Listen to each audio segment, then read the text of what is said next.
Salut les amis, je suis désolé de ne pas pouvoir faire des vidéos à rythme soutenu, mais l'actualité ne m'aide pas. Elle est calme, elle est un peu plus calme. Donc j'essaye de m'adapter un petit peu, et puis bon, ça permet de faire autre chose, et puis de laisser se décanter. Mais c'est vrai que, à part l'histoire de Navalny, là, qu'on va retraiter là, dans cette vidéo, il y a très peu de choses, hein. Donc aujourd'hui, je vais vous parler de Navalny, je vais vous parler de Trump, je vais vous parler de Biélorussie. On va peut-être se répéter, mais c'est pas grave parce qu'on a du recul maintenant. C'est ça qui est bien. Par exemple, on a pas mal de recul pour l'affaire Navalny, mais bon, dès le début, on aurait dû se poser des questions. Vous avez vu, même Trump dit, est-ce qu'il y a empoisonnement? Enfin, lui, il dit carrément qu'il n'y a pas empoisonnement et qu'il n'y a pas preuve d'empoisonnement. Ça, c'est intéressant. C'est un chef d'État. Voilà. C'est la question de base, parce que depuis le départ, on n'a aucune preuve de quoi que ce soit, à part des gens qui font du cinéma. Et vous allez voir qu'en fait, la véritable cible, il y a toujours une cible véritable et un enjeu caché et des contre-feux, des attaques en traître comme celle-là. En plus, c'est une attaque minable. Navalny, Skripal, c'est la même technique. Et encore une fois, on attend les preuves. Parce que pour l'instant, il n'y a rien. Ils ont l'art, ces gens, c'est ils créent une réalité en braillant. Et ils braillent à tour de rôle. Et ils braillent pas, ils parlent pas aux Russes, ils braillent pour que les gens croient que. Donc il a fallu attendre un petit peu pour voir qu'est-ce qui se cachait derrière cette affaire, si c'était du bashing contre les Russes et pour entretenir ça, ou quelque chose de plus intéressant à analyser. Et il y a quelque chose à analyser, mais on n'a pas de preuve d'empoisonnement. Je suis désolé, le Novichok, qui est en fait le nom de l'effet de deux substances combinées. Déjà, hein, ça montre la précision. L'imprécision de la presse nous montre un petit peu qu'en fait, ils racontent n'importe quoi. Même quand ils essayent de nous intoxiquer. C'est pas fait pour empoisonner des gens, ça. Si, c'est fait pour empoisonner des gens sur des théâtres d'opération, sur des guerres. C'est fait dans le cadre d'une guerre chimique. C'est fait pour que tu aies des dizaines de milliers d'hommes sur un théâtre d'opération précis qui subissent, je sais pas, une préparation d'artillerie avec des obus à l'intérieur. Il y a deux substances composées binaires qui se retrouvent à ce moment-là. C'est plus facile d'ailleurs pour stocker, hein, c'est moins dangereux. Et tu as la moitié mort, l'autre moitié qui est à l'hôpital. C'est pas fait pour tuer quelqu'un dans le cadre d'un empoisonnement de service de renseignement, surtout quelqu'un d'aussi insignifiant que Navalny. Et encore une fois, pourquoi mentir aussi là-dessus? Navalny présente des émissions à la télé, c'est un raciste qui présente des émissions à la télé,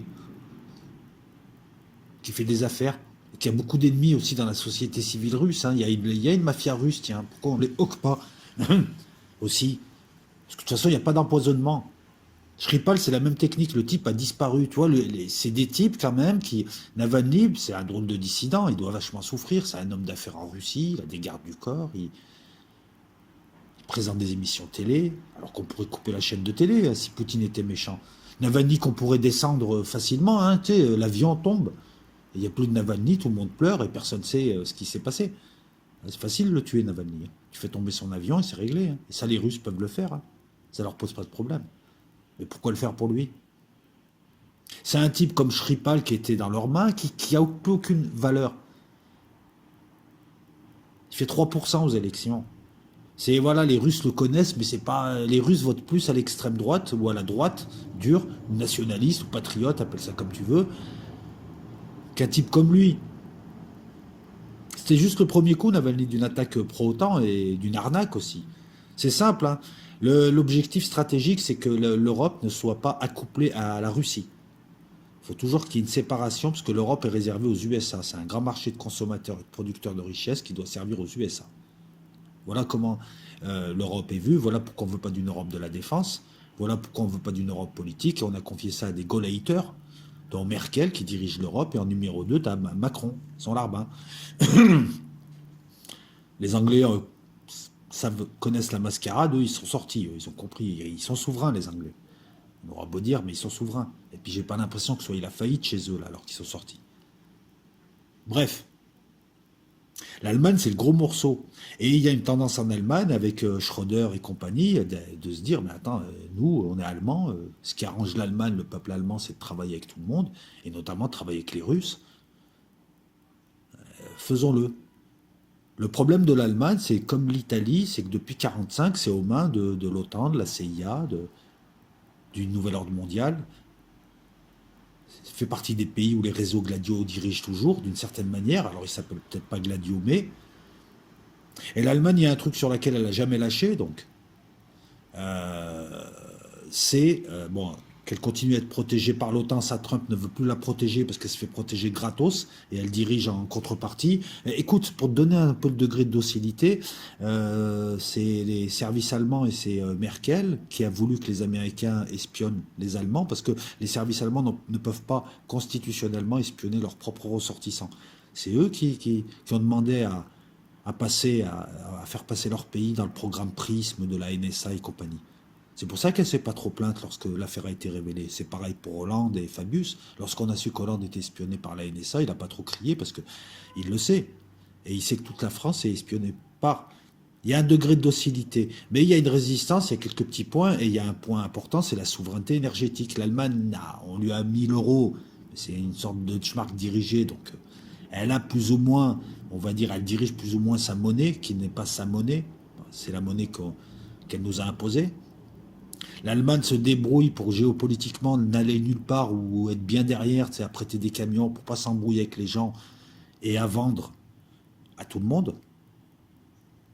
Et l'Allemagne a toujours compté sur une souveraineté énergétique et notamment sur le gaz russe, qui est moins cher, et ça l'arrange.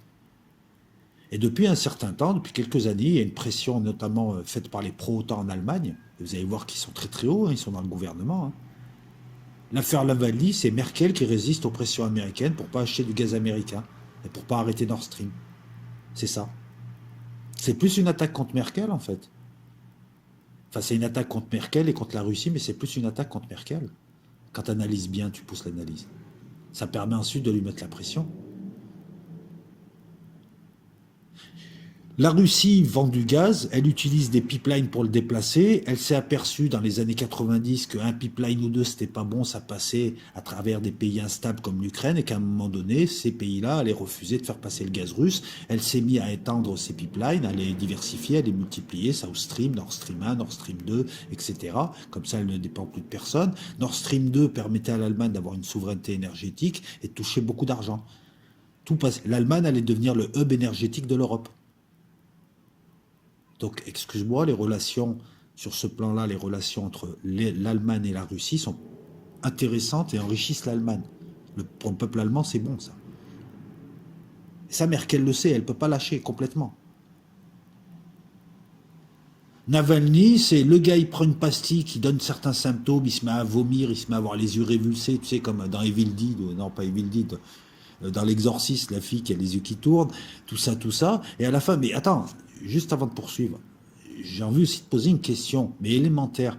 On voit tout le monde s'exciter, on voit l'Allemagne au premier plan et menacer, certains Allemands menacés de couper Nord Stream et d'arrêter sa construction. Mais je pose juste une question. Navalny, dites-moi, Navalny, il est quoi? Il est russe?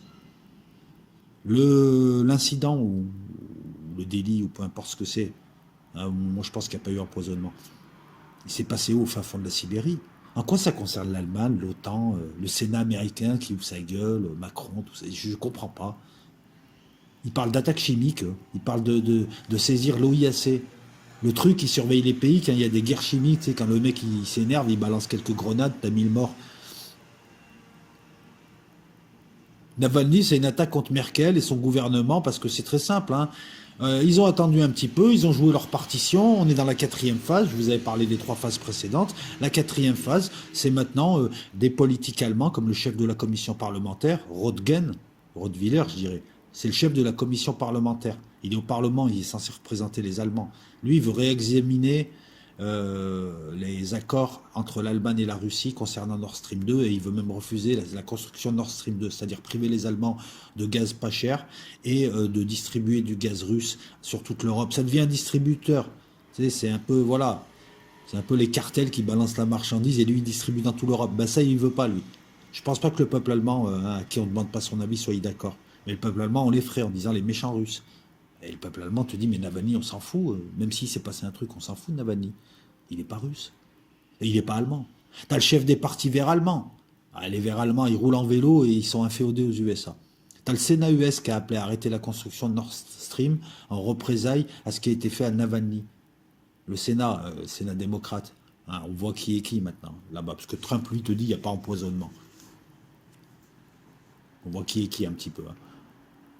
Mais ces gens-là, pourquoi ils ouvrent leur gueule? Je comprends pas. On voit bien que c'est un prétexte monté de toutes pièces pour pouvoir attaquer réellement. Voilà. Et qui a la pression? Merkel qui résiste avec quelques membres de son gouvernement, mais même au sein de son gouvernement. Hein, Elko Mas, qui doit être à la masse, lui. Lui, il demande qu'il faut arrêter Nord Stream et arrêter d'acheter. Voilà. En fait, la cinquième partie ensuite, ça sera ils achèteront du gaz américain très cher. Et donc les Allemands payeront très cher du gaz américain, seront très dépendants des Américains énergétiquement après l'être militairement. Et après l'être économiquement, on l'a vu, hein, parce que l'Allemagne s'est inclinée face aux USA lorsque Trump a fait pression en disant, écoutez, sinon vous vendez plus vos voitures et vos machines à outils. Donc on a clairement, une attaque sur Merkel, deux, on voit les rapports de force, c'est bien cette affaire, elle nous montre un petit peu les lignes de force en Allemagne, que Merkel résiste un petit peu, elle a donné plein de gages, mais elle résiste un petit peu parce qu'elle ne veut pas lâcher là. Tu as quelques ministres, mais on voit surtout que l'État allemand, c'est tenu par les réseaux gladiaux autant, que ce soit des réseaux politiques ou des réseaux militaires, parce que la Bundeswehr, c'est pareil. L'analyse s'est faite dans le laboratoire toxicologique de la Bundeswehr, qui est pro-OTAN. Tu vois, ils ont des étoiles dans les yeux lorsque tu dis américain. Ah, bonjour la crédibilité. Et puis on attend ces preuves, elles sont où? Et ce qui est terrible, c'est que tous ces gens, ils viennent brailler sans que personne parle côté russe. Alors, ce qui est terrible, c'est que les Russes attendent des résultats, attendent des preuves, attendent les résultats des analyses pour leur enquête. Et l'Allemagne ne leur envoie pas. Et par contre, tu as les Allemands et tu as tout le monde qui arrive et qui déclare à la presse on attend que les Russes enquêtent, il faut que les Russes enquêtent. Mais c'est ce qu'ils sont en train de faire. C'est vous qui les bloquez. En fait, ils viennent pas parler aux Russes, ils viennent parler aux gens, ils racontent des conneries. Comme ça, ils se mettent tous à brailler, on dirait des poules. Ça braille de partout. Les Russes, la réalité, elle est là, tu vois, l'inversion de réalité dans le truc. C'est une arnaque. C'est une arnaque. Quand bien même les Russes voudraient éliminer ce loser, ce minable, hein, parce que c'est un minable là-bas, il va rien soulever du tout. Ils utiliseraient, mais il y a depuis 40-50 ans, il y a des poisons, écoute, il y a des poisons mortels qui sont inodores, incolores, indétectables 20 minutes après, qui peuvent provoquer des crises cardiaques, qui peuvent tout provoquer. Est-ce que tu crois que les services russes qui ont 10 000 fois l'occasion de le flinguer, ce type, qui sert à rien, qui n'est pas un danger pour eux, est-ce que tu penses que ces gens-là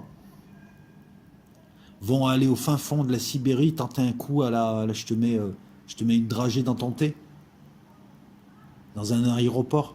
C'est pas comme ça que travaille un service. Il y a de la finesse. Pourquoi le faire là, à ce moment-là? Ce type n'était pas une priorité. Moi, je vais à partir de maintenant, je vais émettre une hypothèse. Moi. On va passer au 5e degré. C'est mon hypothèse. Hein. Vous pouvez ricaner, vous pouvez ne pas être d'accord, mais il n'y a pas de souci. Moi, Navalny, comme je vois le profil, c'est typiquement l'agent russe fabriqué depuis 15 ans par les services russes, et puis au final, qui refourgue une pomme pourrie aux Américains. Hein. Tu sais, au bout d'un moment, ça s'est vu, ce genre d'opération. Ça, c'est pas de la taupe, c'est de la surtaupe, là. Le type qui passe pour ce qu'il n'est pas, et en fait, au final, voilà. Les Russes le préparent, mais c'est des opérations de profondeur, en profondeur sur 20 ans, 25 ans. En offrant un dissident, tout frais et moulu, à l'Occident. Ils veulent des dissidents, offrons-leur des dissidents, et en plus, on saura à l'avance comment ils vont faire. C'est là où il est malin, Poutine. Non, il n'est pas malin, il est intelligent. Parce que lui, avec Navalny, est-ce que vous pensez que les services russes n'ont pas vu arriver, par exemple, la révolution colorée en Biélorussie? Bien sûr que si. C'est leur jardin, ils travaillent là. C'est la cour en bas. Et t'as leur bureau juste à côté. Biélorussie, comment je lis ça? Navalny? Attends, laisse-moi y venir. Avec l'affaire Navalny, si tu veux, voilà. Ils savaient que la Biélorussie allait avoir quelque chose. Elle est où la révolution colorée en Biélorussie? Il n'y en a pas là. Mais les Russes savaient qu'il allait y avoir quelque chose. Depuis un an, Loukachenko refusait, je te l'ai peut-être dit, mais je resitue pour ceux qui découvrent cette vidéo et qui n'ont pas vu la précédente. Depuis un an, la Biélorussie refuse d'être intégrée à la Russie. Dans le cadre d'une fédération, bref, perte de souveraineté. Loukachenko a pris ses distances. Juste avant l'élection présidentielle, là c'était le pic de mécontentement et de la querelle entre les deux pays. Loukachenko avait fait arrêter 33 Russes en disant que c'était des agitateurs. Pendant ce temps, Poutine voyait arriver une révolution colorée bidon montée par monté par une opposition bidon qui doit représenter 10% de la population et qui voulait se servir du mécontentement provoqué suite aux élections qui sont bien évidemment truquées pour essayer de s'imposer, provoquer une révolution colorée, prendre la Biélorussie, se rapprocher de Moscou. Moscou voyait ça, il savait comment faire à l'avance. Donc, technique de l'aïkido, on laisse faire les autres.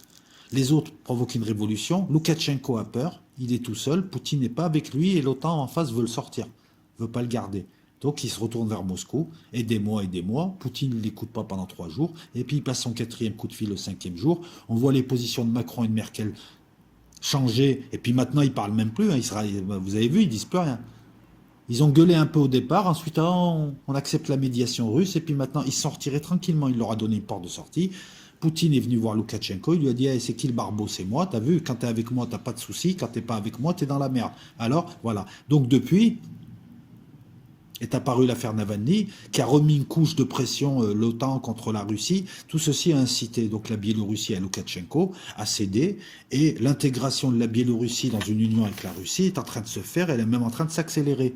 Au final, la révolution bidon avec la pigeonne, là, en Biélorussie, c'est elle qui passe pour une pigeonne. Maintenant, elle a qui avec elle?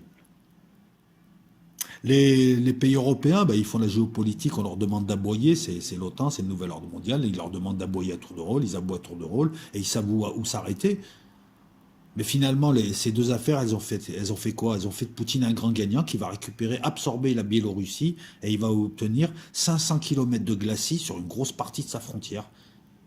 Il va installer des missiles en Biélorussie maintenant, et c'est fini. Et il a récupéré Loukachenko qui est rentré à la niche. Ça, c'est du grand jeu. Ça aussi, c'est l'affaire Navalny. D'autant que la révolution, vous avez vu, j'ai fait quelques vidéos, j'ai fait des projections, je vous ai dit que ça ne marchera pas. Ça ne marche pas parce que les Biélorusses sont pour cette intégration, parce qu'en intégrant la Russie, la Biélorussie, qui ne peut pas vendre à personne, à part vendre, je sais pas, à part se mettre à poil et vendre ses infrastructures, et elle n'en a pas trop, c'est pas un pays riche, c'est des mines, c'est des... Voilà, à part faire ça, leur production agricole, c'est les Russes qui l'achètent. C'est comme pour l'Ukraine, elle tenait grâce à la Russie. Si c'est la misère maintenant, c'est parce que voilà, la production agricole, voilà. Donc l'intégration, une bonne partie de la population la souhaite, parce que ça permettra d'améliorer les conditions de vie, d'autant plus que Loukachenko est poussé vers la sortie discrètement, parce qu'il y a de nouvelles élections qui arrivent. Donc la révolution colorée, elle est déballonnée, et cette révolution colorée, elle a juste servi Poutine plus que les autres, puisqu'elle crée, voilà, si tu veux, il y a un mouvement de 500 km vers l'Europe occidentale qu'a fait Poutine, qui ne pouvait pas faire avant, en tout cas officiellement. Et maintenant, on va t'attaquer à la Biélorussie, c'est la Russie. Il a pris un territoire encore mieux que la Crimée, grâce à une révolution colorée montée par ses adversaires. Il a réussi à ramener le type. Ça, c'est du jeu d'échecs. Navalny, c'est pareil. Voilà, je vais peut-être loin, mais autant Navalny, voilà, Voilà, enfin, en tout cas, voilà. C'est tout ce que je peux dire. C'est quand même deux analyses que je vous livre et qui sortent du cadre de l'indignation classique, ou de dire que c'est des menteurs, un petit peu voir aussi. Vous avez vu, bon, les techniques, c'est toujours simple. Un faux truc, des gens qui braillent, d'autres qui prennent la relève, c'est un relais, et puis au bout du 3e, 4e temps de jeu, on commence à voir les intentions de ces arnaqueurs. Tout ça pour vendre du gaz. Navalny, pour les Américains, c'est une occasion de vendre du gaz cher. Gaz dont personne ne veut. De la grosse arnaque qui est le gaz de schiste, qui a détruit des écosystèmes et qui fait que maintenant, voilà, il y a personne qui fait. Les entreprises, elles coulent, elles sont en faillite. Le gaz de schiste, personne ne vous en parle maintenant. Parce que, voilà, parce que en plus, c'est cher à produire, c'est destructeur. Voilà, les Américains. Alors, on va poursuivre un petit peu. Moi, j'aimerais revenir un petit peu. C'est vrai que j'ai lu certains mails qui m'ont amusé. On va répondre avec des arguments. Moi, je pense qu'on est tous pareils. Vous allez voir. Je pense qu'on est tous pareils. C'est-à-dire que nous qui avons du temps sur Internet à nous informer et à avoir l'esprit critique, il faut du temps pour avoir un esprit critique, on n'est pas mieux que les gens qui regardent la télé, qui ont une vie de famille, qui consacrent leur énergie à d'autres choses, et qui sont plus ancrés dans la société.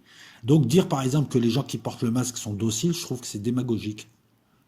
Moi, j'aimerais répondre à ça. L'objectif, il n'est pas de dire nous on sait, vous savez pas. Ça participe à la binarité de la société, au clivage. Nous, on ne sait pas plus que les autres. Les autres aussi, ils savent quand tu discutes avec eux. C'est juste qu'ils ont moins de temps que moi à passer sur Internet. Moi, je sais différemment. Voilà, on est différents. Il vaut mieux utiliser le terme d'endormi ou pas. Mais dire que les gens qui portent le masque sont des dociles ou des soumis, alors que moi, je suis obligé de le porter dans certaines portions de la ville, Je trouve ça démagogique et clivant, et donneur de leçons. Tous les gens que je connais portent le masque parce qu'ils sont contraints et forcés, parce qu'il y a des endroits où la police vient te mettre une amende. Donc il faut m'expliquer comment on fait, si on vit, si on est dans son quartier, ou si on a la chance de travailler chez soi ou autre, ok. Ah, tu le portes pas, même dans ton quartier, tu le portes pas. Mais quand tu dois passer par des centres-villes où on te l'impose, des commerces, mais on va parler du masque en extérieur, parce que moi, il ne me dérange pas en intérieur dans un commerce. J'y reste peu. C'est le commerçant qui est longtemps. Bien sûr qu'il y a critique, mais l'attitude intelligente, elle est peut-être dans l'attitude de ces gens qui, eux, ont attaqué l'arrêté. Plutôt que de dire à la population, vous, vous êtes docile et nous, on est des rebelles. On n'est pas des rebelles, on se fait défoncer la tête par les CRS comme tout le monde. Qu'est-ce que tu veux que je fasse le rebelle? J'ai envie de dire aux gens qui disent, ah, il faut enlever le masque. Je rappelle que la vidéo que j'avais faite, elle était ironique. Je me suis mis dans des endroits déserts et je portais le masque. Ces endroits, je les prends tous les 2 jours ou 3 jours et je porte pas le masque là. Hier, j'ai fait un test sur la Canebière, j'ai pas porté le masque. On a croisé la police, il y avait la police, même eux ils portaient pas le masque. À Marseille, j'ai l'impression qu'il y a une nouvelle tolérance qui fait qu'on peut maintenant le baisser. Mais si la police vient te voir et te dit porte le masque, tu le portes. Dans le métro, tu peux pas rentrer sans masque. Donc le type, il est pas docile, il est pas soumis, il est obligé. Il fait comment? Il prend une amende, il se bagarre. Donc c'est démagogique. Voilà pourquoi j'utilise le terme démagogique. Maintenant, ce qui est intéressant à voir, c'est ce qu'on dénonce tous depuis un certain temps. Et je reviens à cette marotte que j'ai. Moi, je pense que la solution, elle est collective. Et apparemment, donc il y a beaucoup de gens qui font des recours.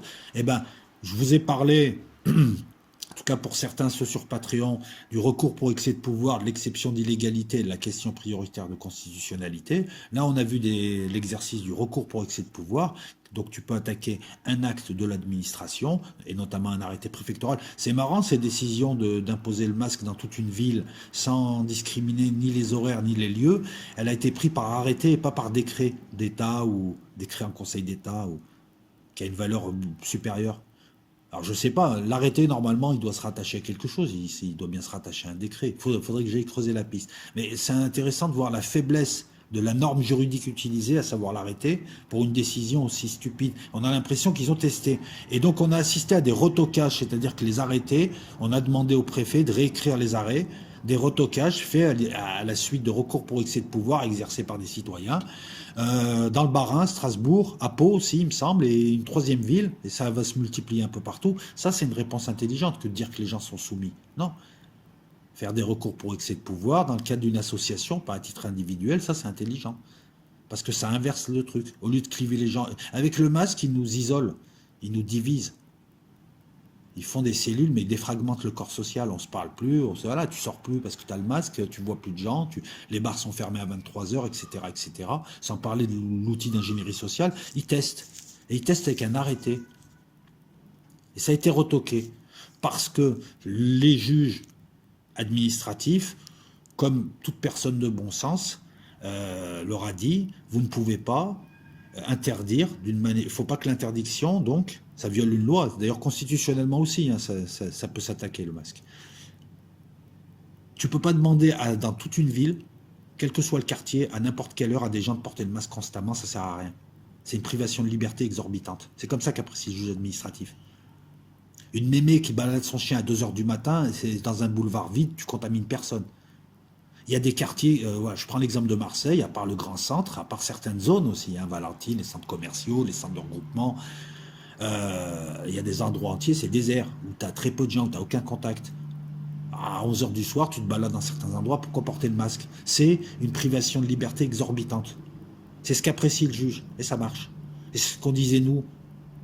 Ah ouais, bah écoute, moi je suis pas en contact avec une association, c'est vrai que j'ai peu de temps à moi à consacrer, hein, voilà, mais il y a des gens qui peuvent le faire et il y a des gens apparemment qui le font. Ils ont utilisé le recours pour excès de pouvoir. Ça indique que la justice administrative continue à être un peu une petite barrière et ça indique aussi que c'est la voie à prendre, la voie de la guérilla juridique, légale. C'est pas vous êtes tout, je suis un rebelle, je sors sans masque et je me retrouve en garde à vue. L'objectif de ce qui, enfin, faire des vidéos, c'est aussi dire des choses responsables et aussi étudier le contexte. Pas arriver, ouais, eux c'est des rebelles et moi je sais tout. Mais non. Ça participe, au contraire, ça participe à cliver encore plus. Il y a eux, il y a nous. Non, il y a nous tous, on est tous dans la même galère. J'ai pas l'impression d'être meilleur que le type qui regarde le football et qui mange une pizza et qui passe du bon temps avec ses copains. Sauf que moi, je me tourmente sur l'actualité et lui, il passe du bon temps avec ses copains. C'est pas moi qui vais lui dire, qui vais lui raconter la vie ou qui vais lui dire. Je peux lui parler de géopolitique, je peux lui parler de deux trois bricoles parce que je les étudie. Mais c'est pas moi qui vais lui expliquer. Je vois des gens, excuse-moi, voilà, dire que les gens à Marseille, par exemple, sont dociles. À Marseille, c'est les premiers à l'enlever. D'ailleurs, bah écoute, on n'est pas si docile que ça puisque à Marseille, partout, les gens ne le mettent pas. Et les flics semblent laisser faire. Il y a que dans les commerces où ça passe. Donc voilà, on subit un arrêté, mais bon, apparemment, la police a pour consigne parce que c'est pas un truc. Hier, je les ai vus à plusieurs reprises. On passe à côté. Ils sont là, ils te calculent, ils s'en foutent, ils te regardent, ils te disent rien. Donc toi, tu passes. J'ai fait exprès de ne pas porter le masque. Mais à plusieurs reprises, j'ai vu dans mon quartier des voitures de police passer au pas, regarder les gens. Plein de gens ne portent pas de masque. Après, il y en a qui veulent le porter. C'est pareil, s'il y a des gens qui veulent porter le masque, ça ne dérange pas. Ils sont peut-être pas dociles. Moi, j'ai ma mère qui est très âgée. Le Covid l'a fait flipper. Elle porte le masque. Tu auras beau lui dire que ça sert à rien dehors, elle le portera le masque dehors. Voilà. Ça aussi, c'est pas de la docilité. C'est juste que quand tu es âgé, ou tu peux avoir des. Voilà, tu peux.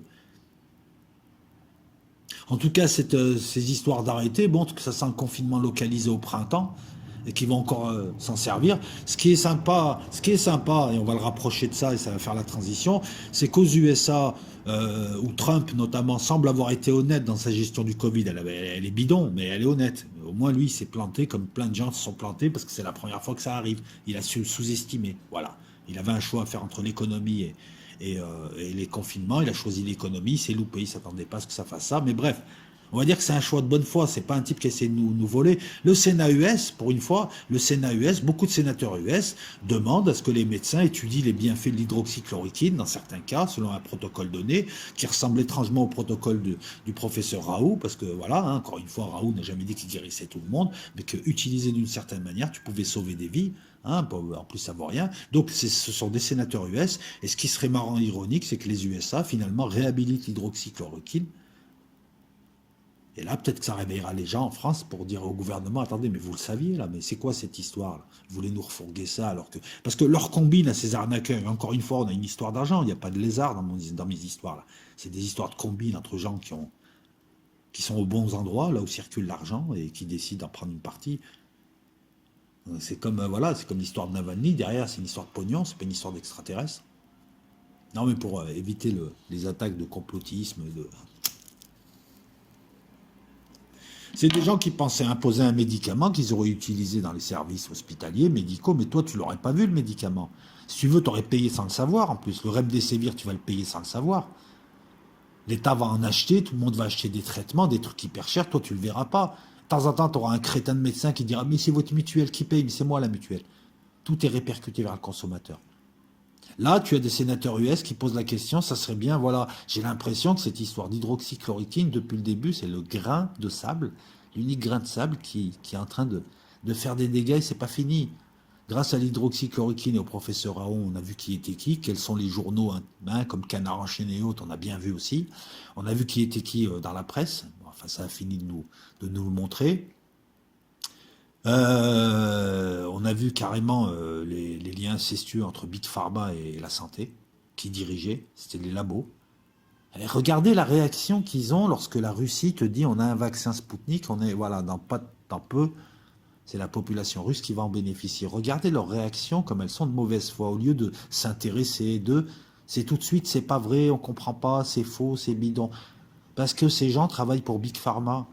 Ils se sont acharnés sur Raoult comme ça. Et ça serait marrant de voir que l'hydroxychloroquine donc va faire tomber cet édifice comme elle a fait tomber le Lancet et les publications médicales. Maintenant, tu me racontes que telle publication médicale, patati patata, c'est bon. De Lancet, c'est 3 affaires de fraude en 10 ans. Sans compter toutes les techniques de publication et autres. Il suffit de discuter avec des scientifiques qui publient un peu, j'ai eu cette chance-là, hein, pour qu'ils t'expliquent, hein, tu sais, la technique de citer le copain qui va te citer, et vous vous citez tous.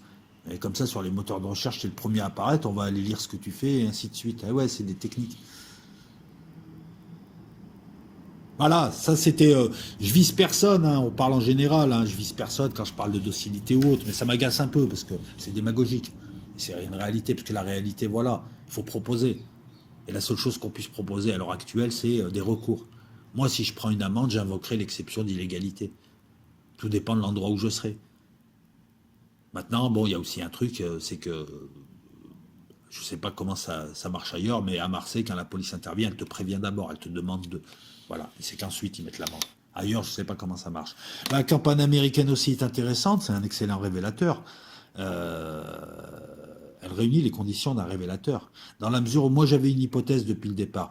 Là encore une fois, j'attaque personne, mais je suis obligé de parler du sujet, je vise personne, j'en parle de manière mesurée, je donne des arguments, on est pour, on est contre. Vous argumentez, ça passe, vous m'insultez, ça passe pas. Bref, je suis pas là pour bâcher les gens qui suivent Trump ou pas, peu importe. On a assez discuté sur la question. Il y a ceux qui le suivent de manière on va dire poussé. Et il y a ceux qui te disent non, mais moi j'aimerais un Trump chez nous. Voilà, qu'on s'est compris tout ça. Voilà, donc ne le prenez pas pour vous. C'est pas le but de la vidéo. Le but de la vidéo, c'est de se dire que là, on a un révélateur sur quelque chose. Moi, depuis le début, je vous dis que vous me dites que des gros dossiers vont sortir et des grosses arrestations vont sortir. Peu importe, on s'est trompé, on s'est pas trompé, peu importe. C'est pas ce que je veux dire. Moi, depuis le départ, je vous dis c'est du bidon. Qu'il y a quelque chose qui est au-dessus de la confrontation entre les deux factions aux USA, une faction représentée par un type qui est nationaliste, qui veut s'appuyer sur son peuple et qui veut recréer l'empire américain, et de l'autre côté, des gens qui veulent créer l'empire mondial. Et que les deux, il y a quelque chose au-dessus qui dirige et qui s'appelle le nouvel ordre mondial. Et que les deux factions peuvent aussi bien se détester, et elles se détestent, et il y a de la tension, qu'il n'y en a pas une forcément qui est meilleure que l'autre pour nous. Je dis depuis le début qu'il y a une faction qui est certes très corrompue et haute, mais que l'autre faction, si elle a des dossiers, elle s'en servira pas et elle n'en a pas. Depuis 4 ans, on a vu quoi? On a vu juste des rumeurs internet, on n'a pas vu de grosses arrestations, je suis désolé, donc s'il y avait ces dossiers. Mais je poursuis. Pizzagate, tout ça, c'est pas allé très loin, et puis il y a de plus en plus un contre-argumentaire qui est solide. Même si certains noms, de toute façon, on sait qu'ils sont dedans, il n'y a rien qui tombe. Et pendant 4 ans, on m'a dit, ouais, mais c'est pas le moment, c'est des jokers, ils vont pas sortir ça au dernier moment, c'est comme pour ces histoires de 11 septembre. Là, on arrive à une situation aux USA où, jusque-là, Trump avait fait un sans faute économiquement, agresse, entre guillemets, économiquement et même voire violemment le monde pour son peuple, donc il représente son peuple. Et malgré le Covid-19, son bilan économique reste prometteur, parce que les gens savent que bon, tu peux te louper pour le Covid, mais l'économie, lui, il va la restaurer, c'est les Américains en premier, il y a une volonté de privilégier son peuple. Donc ce type-là se retrouve face à un type qui, en fait, a toujours été un loser, un numéro 2, qui a aussi des drôles d'affaires, et encore une fois, tu vois bien qu'il y a deux factions, mais au-dessus, tu as l'impression que celui qui écrit le scénario au-dessus, lui, il a choisi d'aider Trump. En mettant Biden, c'est le pire des candidats. Alors on parle de Michelle Obama, c'était une hypothèse. Il serait temps de se presser, il reste 2 mois. Les conventions sont finies et maintenant les candidats arpentent les États. Donc Michelle Obama, il serait temps qu'elle apparaisse. J'ai pas l'impression qu'elle apparaisse dans le scénario. Ou alors, niveau tempo, ils se sont loupés. On analyse. Mais ce qu'on voit surtout, c'est que Trump, il a 7 points d'écart vis-à-vis de Biden, qu'on est dans un pays qui connaît une situation insurrectionnelle dans certaines villes. Ça peut jouer pour Trump au bout d'un moment. Et il y a surtout le vote par correspondance qui peut profiter, notamment par le biais de fraude massive. On parle de système, on parle de nouvel ordre mondial, il y a des moyens des deux côtés.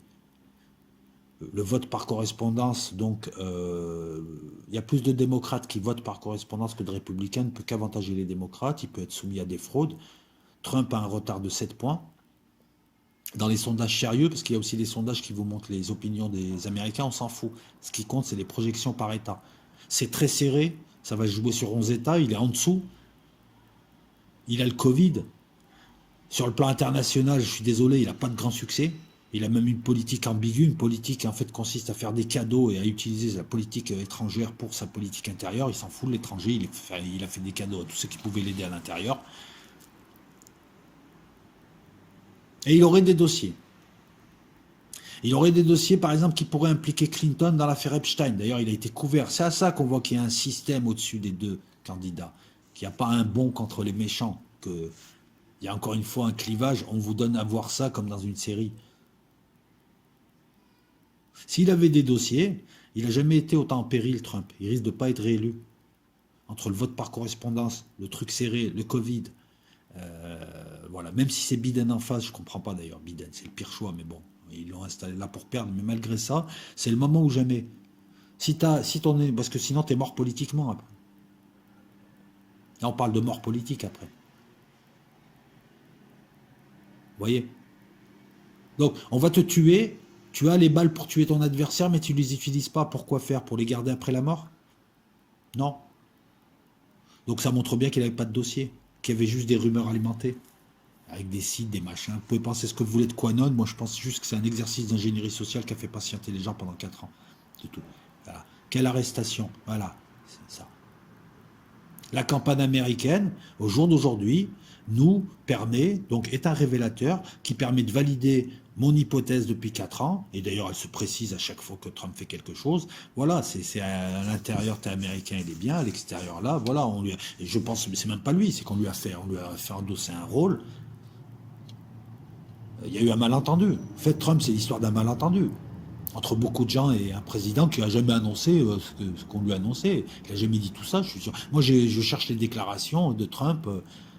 Est-ce qu'il a dit qu'on n'était pas allé sur la Lune? Est-ce qu'il a parlé de Clinton? Il l'a nommé dans des réseaux pédophiles. Pourquoi c'est pas allé plus loin? Parce que c'est des rumeurs de campagne, c'est des rumeurs classiques. Voilà, de part et d'autre, on utilise des rumeurs, des trucs, on fait des sites internet, on fait croire qu'on a des dossiers, on balance, mais il n'y a rien de décisif. Parce que s'il y avait quelque chose de décisif, c'est maintenant qu'il faut l'utiliser. Parce que ça va être chaud. D'autant qu'en plus, cette campagne est assez inédite, dans la mesure où tu as un candidat Trump qui, lui, ne promet pas de reconnaître l'élection du 3 novembre, en disant le vote par correspondance, c'est de la fraude, je suis contre. Et il n'a pas tort. Et il n'a pas tort. Ça sent la carotte. Ça sent les autres qui veulent faire le grand jeu. La deuxième faction, pas le scénariste. Voilà, il faut que tu penses en une faction contre une autre faction, qui s'affrontent, qui sont sincères, et un mec qui écrit une histoire au-dessus. Et là, tu comprendras mieux. Le mec qui écrit l'histoire veut favoriser Trump. Vous faites dire à Trump beaucoup de choses. Et s'il ne veut pas favoriser Trump, tu ne mets pas Biden. Tu mets Michelle Obama, ou tu mets Kamala Harris, ou tu mets Buttigieg, ou tu fais l'impasse 4 ans, tu balances quelqu'un qui deviendra 4 ans après ton favori. C'est comme ça qu'ils font les partis. Ils passent la main. Mais là, ils veulent pas de... Voilà. Donc, c'est le moment ou jamais. Voilà. Pareil, tu penses ce que tu veux, tu penses qu'il a beaucoup de dossiers, mais alors avoir des dossiers et pas les utiliser, c'est un peu ballot quand même, quelque part. Qu'est-ce que je veux te dire d'autre? Qu'est-ce que je pourrais te dire d'autre? Bah, que tu as certains États comme la Caroline du Nord qui ont commencé à voter par correspondance. Comment tu peux prouver qu'il n'y a pas de fraude? Quand tu fais un vote dans un bureau électoral, tu as des assesseurs de tous les partis qui contrôlent, tu as des gens qui arrivent, qui votent, tu as une urne, personne ne la lâche des yeux jusqu'au comptage le soir. Ces comptages par recoupement, par tout un tas de systèmes, tu peux t'assurer aussi de leur validité. Tu vois vite un bureau qui peut frauder. Hein. Si tout le monde se met d'accord dans le bureau, tu le vois vite qu'il fraude parce qu'il y a des moyens, des choses. C'est très compliqué de truquer une élection. C'est pour ça d'ailleurs qu'en France, le vote électronique n'a pas suivi. On n'en veut pas parce qu'il y a des possibilités de hacker. Macron a validé ça. Il n'y a pas eu de vote électronique en 2017, parce que comme on le disait tous en 2015-2016, on en parlait hein, par vidéo, sur des lives. Je vous avais dit, moi, que je connaissais quelqu'un qui avait travaillé dans le domaine, c'est hackable. Il faut des gros moyens, mais bon, tu peux truquer. Là, pareil, le vote par correspondance, c'est tu mets un papier, tu mets ton bulletin dans une enveloppe, et elle part. Mais, tu vois, on peut substituer le sac dans les centres de tri, un peu partout, on peut intervenir et on peut truquer, surtout une élection serrée. C'est ça qui est... Alors Trump, moi je comprends qu'il crie à la fraude. Mais voilà, il est en difficulté, s'il sort pas les dossiers, je sais pas, c'est vraiment, cette élection américaine devient intéressante dans la mesure où on est dans l'inédit total, parce que moi je pensais qu'il allait passer haut la main. Il avait ses 8 ans de républicain. C'est souvent ça, ils font 4 ans, 8 ans, 8 ans, 4 ans. Il y a un rythme, vous verrez. Étudiez un petit peu les... Bon, tu me diras, ils sont que 2, donc ça crée forcément un rythme. Donc ça n'a pas de valeur, autre que statistique. Mais je pensais, puis il y a eu ce Covid qui a tout bouleversé, qui nous a fait passer dans un autre monde. Et là, c'est pareil, donc voilà aussi. Quand on voit qu'il y a plusieurs partis, qu'il y a plusieurs niveaux dans cette histoire, puisque c'est pas Trump qui va créer le Covid, c'est pas, contrairement à ce que disent les gens, c'est ni Trump, ni les Israéliens, ni... Non, le Covid, il sert des gens qui, au-dessus, peuvent nous imposer un nouveau mode de société. C'est ça l'objectif. Après, oui, Big Pharma, tout le monde essaie d'arnaquer, de gratter sur tous les échelons, mais voilà, bon. Les amis, je vais pas vous la faire longue, je l'ai peut-être même fait longue là. En tout cas, je veux vous remercier toutes et tous. Et écoutez, je vais essayer de vous faire une deuxième vidéo. Non, il y aura une deuxième vidéo des questions-réponses. Il y aura peut-être un live. Et je vais essayer de vous faire 3 vidéos cette semaine, mais je suis tributaire de l'actualité, donc j'attends que ça bouge. Et puis, je lis vos commentaires avec plaisir. Merci pour vos pouces, merci pour votre soutien. Et puis, à bientôt, hein. Voilà. Et puis, pour Patreon, ça arrive, hein. Il y a 2 vidéos là sur la mafia. Ça arrive. Une bonne vidéo analytique.